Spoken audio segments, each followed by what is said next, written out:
2026價值觀教育 T 恤圖案設計比賽現在開始。首先，我哋會教育局咧去感謝香港扶幼會許仲成紀念學校，聯同6間嘅核心學校，包括筲箕灣東官立中學啦、聖公會李福慶中學、恩主教書院、聖安當女書院、伊利沙伯中學、救生會、湯國華中學同埋循道中學嘅精心嘅策劃，辛勤付出。咁今日大家所展示嘅36件嘅學生嘅作品呢，其實就係體現緊呢個價值觀教育嘅知情行嘅體驗。每一件 T 恤嘅作品呢，都反映到同學你哋嗰個巧思同埋創意。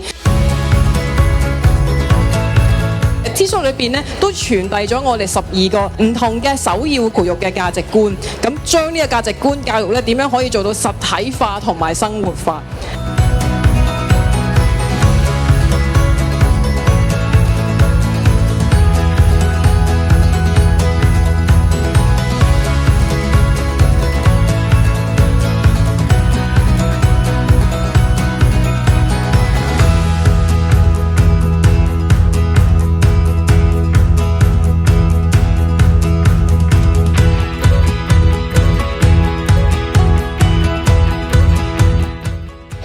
最後我想講嘅係咧，喺數字化嘅時代咧，除咗可以幫你去持續提升，可以增進你嘅知識，但更加重要就係希望你哋繼續去追尋你嘅夢想，繼續去持守呢個正確正面嘅價值觀，去以積極嘅心去創造美好嘅未來。